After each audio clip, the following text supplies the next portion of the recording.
नमस्कार, good news के एक और एपिसोड के साथ मैं शहला निगार एक बार फिर आप सबके सामने हाजिर हूं। तो आइए जल्दी देखते हैं आज के प्रोग्राम की क्या कुछ है हाइलाइट्स।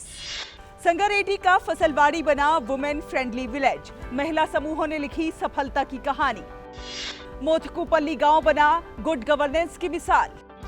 माजुली के मुखौटे, परंपरा, कला और पहचान की जीवंत विरासत।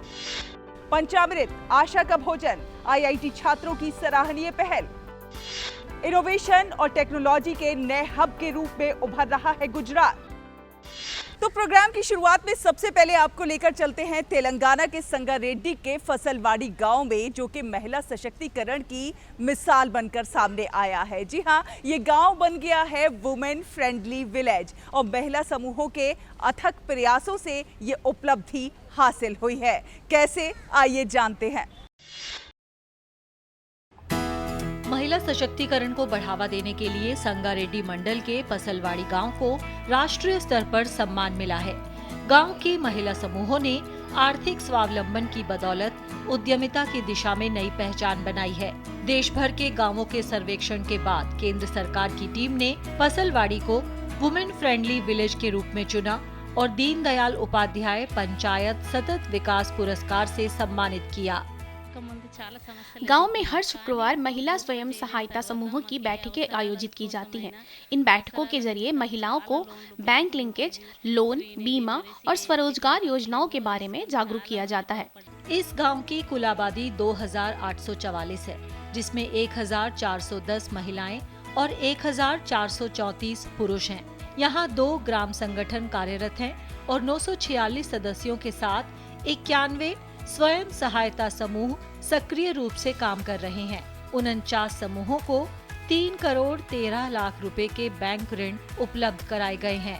स्त्री निधि योजना, न्यू एंटरप्राइजेस योजना और ब्याज मुक्त ऋण योजनाओं के जरिए महिलाओं को आर्थिक सहायता दी जा रही है। गांव को राष्ट्रीय स्तर पर मिला वुमेन फ्रेंडली विलेज सम्मान सभी महिलाओं के लिए गर्व की बात है। महिला समूह से जुड़ने के बाद ब्यूटिशियन प्रशिक्षण प्राप्त कर आत्मनिर्भर बनी हूँ। पहले बाहर जाकर काम करने और लोगों से बातचीत करने में झिझक होती थी, लेकिन स्वयं सहायता समूह से जुड़ने के बाद आत्मविश्वास बढ़ा है। महिला समूहों के माध्यम से महिलाएं किराना दुकान, सिलाई, ब्यूटी पार्लर और अन्य छोटे व्यवसायों से जुड़कर आत्मनिर्भर बन रही हैं। गांव में बाल विवाह रोकथाम, किशोरी बालिकाओं की शिक्षा और महिला जागरूकता कार्यक्रम भी लगातार चलाए जा रहे हैं। इसके अलावा फसलवाड़ी गांव के आंगनवाड़ी केंद्रों में बच्चों को बेहतर शिक्षा और पौष्टिक आहार भी उपलब्ध कराया जा रहा है। ब्यूरो इनपुट्स के साथ शिवशंकर की रिपोर्ट, डीडी न्यूज। और अब आपको लेकर चलते हैं विकाराबाद जिले के मोथकुपल्ली गांव में, जो कि गुड गवर्नेंस की मिसाल बन गया है। जी हां, यहां पर पारदर्शी प्रशासन है, डिजिटल सेवाओं तक सभी की पहुंच है और इसीलिए इस गांव को ये सम्मान प्राप्त हुआ है।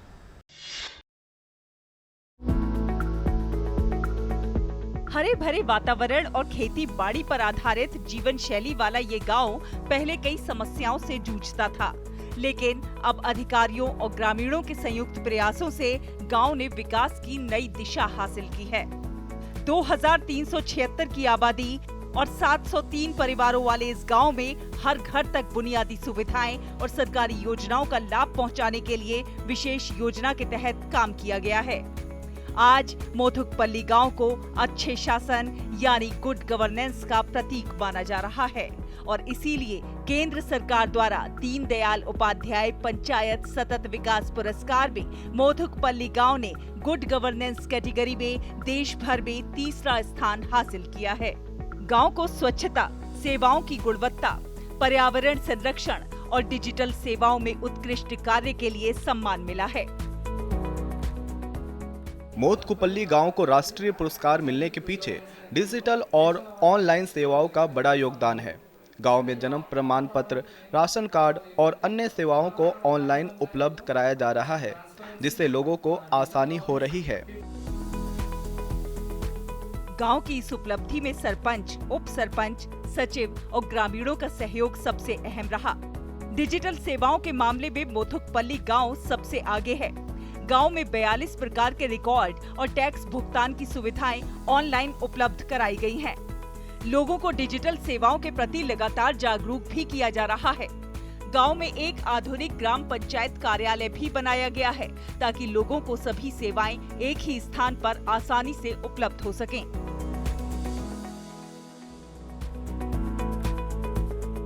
गांव में पारदर्शी प्रशासन है, डिजिटल गवर्नेंस और लोगों की सक्रिय भागीदारी जो इस पंचायत को खास बनाती है। ग्राम पंचायत में होने वाले आय व्यय की पूरी जानकारी ग्राम सभा और पंचायत बैठकों में लोगों के सामने रखी जाती है। इसके अलावा पंचायत नोटिस बोर्ड पर भी आय व्यय का विवरण प्रदर्शित किया जाता है ताकि हर ग्रामीण आसानी से जानकारी देख सकें। कोटपल्ली मंडल के मोतकुपल्ली गांव को स्वशासन और गुड गवर्नेंस के लिए राष्ट्रीय पुरस्कार मिलना पूरे गांव के लिए गर्व की बात है। ये सिर्फ तेलंगाना ही नहीं बल्कि राष्ट्रीय स्तर पर मिली बड़ी पहचान है, जिससे गांव के लोग बेहद खुश हैं। गांव में लंबे समय से सरपंच, युवा संगठन, स्वयं सहायता समूह और बुजुर्ग मिलकर गांव के विकास के लिए काम कर रहे हैं। गांव की किसी भी समस्या पर सभी लोग मिलकर चर्चा करते हैं और सामूहिक रूप से निर्णय लेते हैं। सिर्फ इतना ही नहीं, डिजिटल गवर्नेंस के तहत गांव में जन्म और मृत्यु प्रमाण पत्र ऑनलाइन जारी किए जा रहे हैं। टैक्स भुगतान की ऑनलाइन सुविधा भी उपलब्ध कराई गई है और ग्रामीणों को इसके लिए जागरूक भी किया जा रहा है। पेंशन आवेदन समेत गांव की किसी भी समस्या को तुरंत समाधान करने का प्रयास किया जाता है। ग्राम सभा और पंचायत बैठकों में युवाओं, बुजुर्गों, स्वयं सहायता समूहों की महिलाओं और विभिन्न विभागों के अधिकारी सक्रिय रूप से भाग लेते हैं। गांव में सालाना 1,69,000 रुपए टैक्स के रूप में जमा होते हैं। स्वच्छता सेवाओं की गुणवत्ता, पर्यावरण संरक्षण और डिजिटल सेवाओं में बेहतर प्रदर्शन के कारण मोथकुपल्ली गांव मिसाल बन गया है। गुड न्यूज जज्बा इंडिया के लिए हैदराबाद से bureau report, DD news.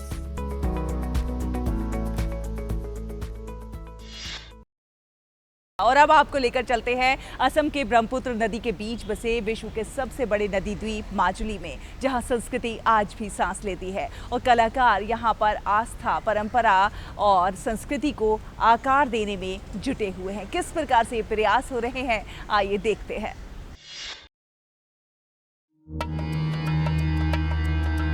Assam की ब्रह्मपुत्र नदी के बीच बसा माजुली सिर्फ प्राकृतिक सुंदरता के लिए नहीं बल्कि अपनी समृद्ध सांस्कृतिक विरासत के लिए भी दुनिया भर में जाना जाता है। इन्हीं विरासतों में शामिल है समागुड़ी सत्र, जो केवल एक धार्मिक केंद्र नहीं बल्कि एक जीवंत कला विद्यालय भी है। यहीं सदियों से पारंपरिक मुखौटा कला को संरक्षित किया जा रहा है और नई पीढ़ियों तक पहुंचाया जा रहा है। मैं इस वक्त मौजूद हूं आसाम के माजुली के समागुड़ी सत्र में, जहां सदियों पुरानी एक ऐसी कला आज भी जिंदा है जो मिट्टी, बांस और कपड़े से सिर्फ मुखौटे ही नहीं, हमारी परंपरा और आस्था को भी आकार देती है। असम के महान संत शंकर देव द्वारा शुरू की गई सांस्कृतिक और नाट्य परंपरा को आज भी यहाँ के कलाकार पूरी श्रद्धा के साथ आगे बढ़ा रहे हैं। इस परंपरा को अंतर्राष्ट्रीय पहचान दिलाने में पद्मश्री से सम्मानित हेमचंद्र गोस्वामी और उनके परिवार का विशेष योगदान रहा है, जो पीढ़ी दर पीढ़ी इस कला को जीवित रखे हुए हैं। असम का गुरु श्रीमंत शंकरदेव गुरु जी, तो गुरु जी ने पहले कृष्ण कथा एक ड्रामा बनाया। उस जात्रा में गुरु जी डांस, म्यूजिक सभी दिया। तो 2 कैरेक्टर गुरु जी अपने मार्क्स बनाया, 2 लोग को पहन करके पहले स्टार्ट हुआ सिन्हा जात्रा ड्रामा। तो समागुड़ी सत्र एस्टेब्लिश हुआ 1663। तो इसी समय पर चल रहा है ये परंपरा। तो बाप का काम बेटा सिखाया बेटा और बेटा सिखाया बेटा, ये जनरेशन बाय जनरेशन अभी चल रहा है। माजुली के समागुड़ी सत्र में बनने वाले ये मुखौटे पूरी तरह से प्राकृतिक संसाधनों से तैयार किए जाते हैं। बांस से तैयार होता है ढांचा, मिट्टी से मिलता है आकार, कपड़े से आती है मजबूती और फिर रंगों से इन मुखौटों में मानो जान डाल दी जाती है। हर मुखौटा कलाकारों की महीनों की मेहनत, धैर्य और कल्पना का परिणाम होता है, जो धार्मिक कथाओं और पौराणिक पात्रों को मंच पर जीवंत बना देता है। 2023 तो इसी समय भारत सरकार दिया तो गृह मंत्रालय ने दिया ये पद्मश्री। तो ये पद्मश्री दिया तो मुखौटे के लिए। ये मेरा नहीं, पहले मेरा घर ये माजुली, तो बिग रिवर आइलैंड मेरा घर ये है। तो ये घर जो समाज है ना, समाज का ये सम्मान है पहले। रासलीला और भावना जैसे धार्मिक नाटकों में इन मुखौटों का एक विशेष महत्व है। भगवान श्री कृष्ण, देवी देवता, राक्षस और पौराणिक पात्र इन मुखौटों के जरिए मंच पर जीवंत हो उठते हैं। इन प्रस्तुतियों के जरिए न केवल धार्मिक कथाएं जीवित रहती हैं, बल्कि नई पीढ़ी भी अपनी संस्कृति, परंपरा और आध्यात्मिक विरासत से जुड़ी रहती है।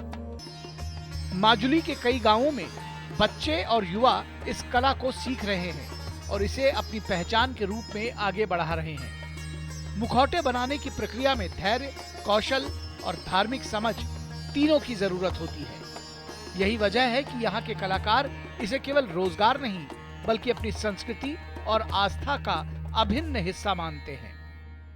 ये हमारा तो गुरु शंकरदेव का जो 500 साल आगे शुरू किया था कि हमारा मार्क्स मेकिंग, वो एक चिन्ह यात्रा जमा के लिए वो परंपरा ये जीवित करने के लिए हमारा कोशिश किया था।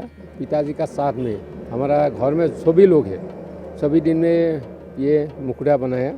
हम अभी बहुत सारा मार्क्स बनाते हैं, स्टूडेंट्स भी हमारे पास आते हैं, वो सीखते हैं हमारे साथ। एक साथ हम जो मार्क्स बनाते हैं वो यहाँ पे बहुत ज़्यादा लोग अभी आते हैं। अब इन मुखौटों की पहचान सिर्फ असम तक सीमित नहीं रही। देश विदेश के पर्यटक इन्हें देखने आते हैं। अंतर्राष्ट्रीय प्रदर्शनियों में इनकी सराहना होती है। क्षत्रिय संस्कृति का प्राण केंद्र है माजुली, और माजुली का पहचान है ये मार्क्स। जो मार्क्स पहले जो महापुरुष श्रीमद शंकरदेव ने बनाया है उसको यूज़ किया था भावना में। उसके बाद ये सामग्री सत्ता उसकी परंपरा को रखा है। इसलिए हम गर्व करते हैं कि जो ट्रेडिशनल मार्क्स ने माजुली को पहचान दिया है देशी विदेशों में। आज समागुड़ी सत्र में बनते ये मुखौटे सिर्फ रंग और आकार नहीं, बल्कि हमारी सांस्कृतिक विरासत का जीवंत चेहरा है। स्थानीय कलाकारों की मेहनत, समर्पण और पीढ़ियों से चली आ रही साधना ने इस परंपरा को असम से निकालकर अंतर्राष्ट्रीय पहचान दिलाई है। माजुली के समागुड़ी सत्र में बनते ये मुखौटे सिर्फ रंग और आकार नहीं, बल्कि आस्था, परंपरा और पहचान की जीवंत कहानी है। बांस, मिट्टी और कपड़े से तैयार ये कला आज भी रासलीला और भावना के मंच पर सदियों पुरानी विरासत को जिंदा रखे हुए। स्थानीय कलाकारों की मेहनत और समर्पण ने इस परंपरा को आज भी आसाम से निकालकर दुनिया भर में एक पहचान दिलाई है। असम के माजुली से कैमरा पर्सन कुमार दत्ता के साथ मैं अमरेंद्र गुप्ता, डीडी न्यूज। और चलिए अब आपको लेकर चलते हैं गुजरात, जो कि इनोवेशन और टेक्नोलॉजी के हब के रूप में उभर रहा है। आपको लेकर चलते हैं अहमदाबाद के पॉलिटेक्निक कॉलेज, दिखाते हैं कि किस प्रकार यहाँ पर छात्र अपना भविष्य खुद गढ़ रहे हैं।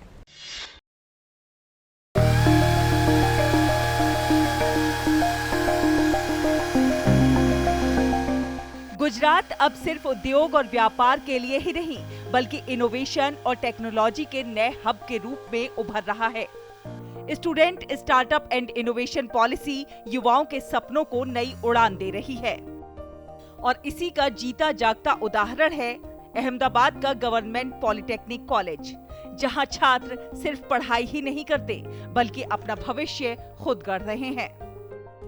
यहाँ छात्रों को सिर्फ आइडिया तक सीमित नहीं रखा जाता, बल्कि उन्हें प्रोटोटाइप और स्टार्टअप में बदलने के लिए आर्थिक सहायता और सही मार्गदर्शन भी दिया जाता है। हमारे बच्चे बहुत सारे नए नए आइडिया लेके आते हैं और इसमें उसको प्रोजेक्ट बनाते हैं। अगर उसको फाइनेंशियली और आर्थिक कोई तकलीफ है तो गवर्नमेंट ऑफ गुजरात ने हमारे यहाँ SSIP student startup and innovation policy के हिसाब से ग्रांट हमको देते हैं। ये ग्रांट मिलने से बच्चे अपना प्रोजेक्ट पेटेंट तक ले जाते हैं। यही वजह है कि यहाँ के छात्रों ने कई अनोखे और इनोवेटिव प्रोजेक्ट तैयार किए हैं, जिनमें स्वदेशी VTOL ड्रोन टेक्नोलॉजी, AI आधारित सिस्टम, स्मार्ट एग्रीटेक सॉल्यूशंस और IoT आधारित प्रोजेक्ट शामिल हैं। ने ड्यूरिंग डिप्लोमा में सेम 3 मेरा एक प्रोजेक्ट ड्रोबो है। ड्रोबो एक मल्टी मोबिलिटी एरियल व्हीकल है जो हवा में उड़ भी सकता है और जमीन पर चल भी सकता है। जमीन पर यह दो तरीके से कार्य करता है, एक ऊबड़ खाबड़ सतह पर चलना और दूसरा सीधी एवं समतल सतह पर संचालन करना। इसका उपयोग रोवर के रूप में भी किया जा सकता है। इसका मुख्य उद्देश्य बॉर्डर सुरक्षा, सैन्य अभियानों, औद्योगिक सर्विलांस, पेट्रोलिंग और आपदा प्रबंधन के दौरान रेस्क्यू ऑपरेशन में सहायता प्रदान करना है। मैंने SSIP योजना की ग्रांट के अंतर्गत यह एंटी ग्रेविटी रोबोट विकसित किया है। कई बार किसी दीवार की ऊपरी हिस्से में दरार या क्रैक होने पर उसे नीचे से देख पाना संभव नहीं होता। ऐसे में यह नॉन फायर रोबोट दीवार पर चढ़कर वहां पहुंचता है और सभी जरूरी डिटेक्शन करता है। इसके अलावा हमने एक फायर रोबोट भी विकसित किया है जिसका उपयोग आग लगने की स्थिति में किया जा सकता है। यह वॉल क्लाइंबिंग तकनीक की मदद से ऊंचाई तक पहुंचकर सर्विलांस कर सकता है। इस पूरी प्रक्रिया में छात्रों को सिर्फ फंडिंग ही नहीं बल्कि मेंटरशिप, टेक्निकल गाइडेंस और इंडस्ट्री एक्सपोजर भी दिया जाता है ताकि वे सिर्फ सीखे नहीं बल्कि एक सफल इनोवेटर और उद्यमी के रूप में भी उभरें। जब छात्रों के प्रोटोटाइप सफलतापूर्वक विकसित हो जाते हैं, तब हम उनके पेटेंट फाइल करवाने की प्रक्रिया में सहायता करते हैं। सरकारी पॉलिटेक्निक कॉलेज में अब तक हमने 5 यूटिलिटी पेटेंट और 12 इंडस्ट्रियल डिजाइन पेटेंट फाइल किए हैं, जिनमें से कई डिजाइनों को ग्रांट भी प्राप्त हो चुकी है। जो छात्र अपने प्रोटोटाइप को एप्लीकेशन आधारित प्रोडक्ट में बदल रहे हैं, उन्हें हम IP कॉमर्शियलाइजेशन के लिए iHub और GCCI जैसी संस्थाओं से जोड़ रहे हैं ताकि उनके नवाचार उद्योग और बाजार तक पहुंच सके। SSIP 2.0 के तहत छात्रों को लाखों रुपए की ग्रांट दी जाती है जिससे वो अपने प्रोजेक्ट्स को प्रूफ ऑफ कॉन्सेप्ट से मिनिमम वायबल प्रोडक्ट्स तक ले जा रहे हैं और कई प्रोजेक्ट्स अब स्टार्टअप में बदलने की दिशा में तेजी से आगे बढ़ रहे हैं। इससे हमें यह लाभ मिला है कि हम अपने आइडियाज को हार्डवेयर और आगे चलकर एक प्रोजेक्ट के रूप में विकसित कर पा रहे हैं। वर्तमान में हम ड्रोन इनोवेशन के क्षेत्र में फ्लाइंग कंट्रोलर और उसके स्वदेशी कंपोनेंट्स के विकास पर कार्य कर रहे हैं। हम दोनों ने मिलकर एक ऐसी एप्लीकेशन विकसित की है जो एक विशेष मॉड्यूल से कनेक्ट होकर लाइव डेटा प्राप्त करती है।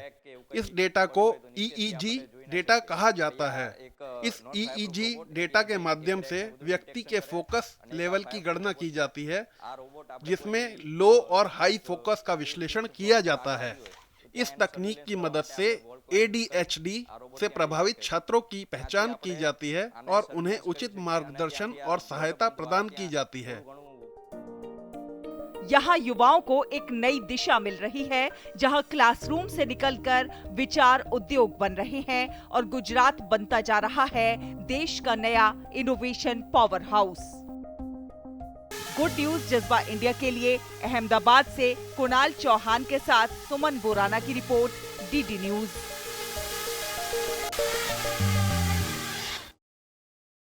और अब आपको लेकर चलते हैं उत्तर प्रदेश के कानपुर और IIT के छात्रों की एक खास और अनोखी पहल आपको दिखाते हैं। जी हाँ, ये पहल है पंचामृत आशा का भोजन और इस पहल से ना जाने कितने जरूरतमंद बच्चों के जीवन में एक सकारात्मक बदलाव आ रहा है। कैसे छात्र ये पहल चला रहे हैं, आइए जानते हैं।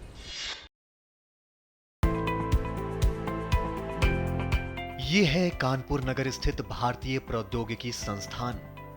IIT कानपुर के छात्रों ने एक सराहनीय पहल की है।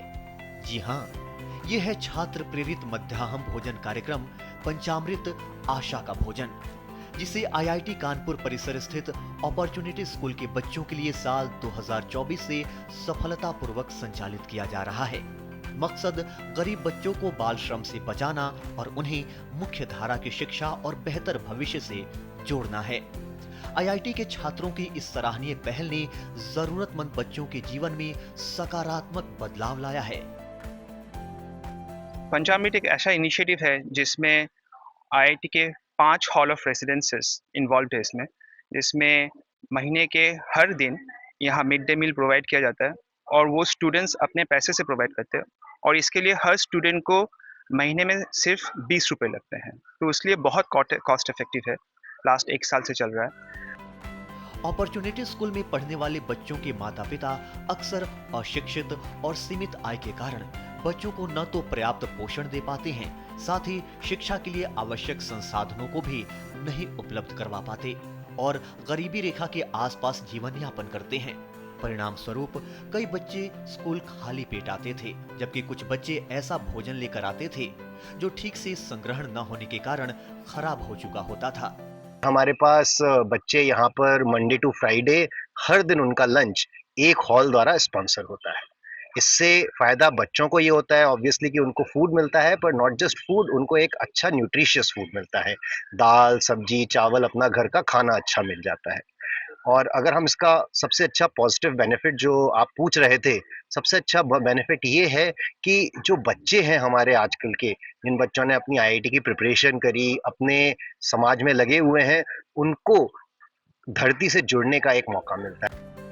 इसी समस्या के समाधान के लिए वर्ष 2024 की शुरुआत में आईआईटी कानपुर की हॉल ऑफ रेजिडेंस 5 के छात्रों ने मध्याह्न भोजन कार्यक्रम शुरू करने की पहल की। इस योजना के अंतर्गत बच्चों को ताजा, पौष्टिक और पारंपरिक भारतीय भोजन जैसे राजमा चावल, छोले चावल और कढ़ी चावल परोसने का प्रस्ताव रखा गया, जो पोषण से भरपूर होने के साथ साथ सामूहिक रूप से तैयार करने पर किफायती भी था। ये अनुमान लगाया गया कि लगभग 230 बच्चों को सप्ताह में एक दिन पौष्टिक भोजन उपलब्ध कराने में लगभग 3000 रुपए का खर्च आएगा, जिससे हॉल 5 के लगभग 600 छात्रों के मासिक मेस बिल में केवल 20 रुपए की वृद्धि होगी। विस्तृत योजना के बाद पहला भोजन 20 जुलाई 2024 को परोसा गया। इसके बाद नवंबर 2024 में हॉल ऑफ रेजिडेंस 1, 3, 8 और गर्ल्स हॉस्टल 1 भी इस पहल से जुड़ गए, जिसके परिणाम स्वरूप स्कूल के 5 कार्य दिवसों में बच्चों को भोजन उपलब्ध कराया जाने लगा। ये पहल अपने आरंभ से ही सफलतापूर्वक संचालित हो रही है। स्कूल में पढ़ने का बच्चों लोग सामने वाला गांव से आता है, उन लोग का फिनेंशियल बैकग्राउंड इतना अच्छा नहीं है, एंड ये मिड डे में स्कूल को एक अट्रैक्टिव फैक्टर है, सो दैट ओके स्टूडेंट्स, बच्चों लोग स्कूल में आने के लिए ओके बहुत इंटरेस्ट करता है, एंड उन लोग का कंसंट्रेशन बहुत बढ़ जाता है और ओके उन लोग को बहुत हैप्पी भी है। इस पहल को पंचामृत नाम दिया गया है, अर्थात ईश्वर को अर्पित किया गया पवित्र भोजन। कम समय में ही पंचामृत का सकारात्मक प्रभाव स्पष्ट दिखाई देने लगा। बच्चे पहले से अधिक स्वस्थ, ऊर्जावान और पढ़ाई में केंद्रित हो गए, साथ ही उनकी स्कूल उपस्थिति भी बेहतर हुई है। पंचामृत की ये सफलता एक प्रेरक संदेश है कि थोड़ी सी संवेदनशीलता, सामूहिक प्रयास और सीमित संसाधनों के सही उपयोग से गरीबी और भूख जैसी समस्याओं से स्थानीय स्तर पर प्रभावी रूप से निपटा जा सकता है। गुड न्यूज जज्बा इंडिया के लिए उत्तर प्रदेश के कानपुर से राजेश श्रीवास्तव की रिपोर्ट, डीडी न्यूज।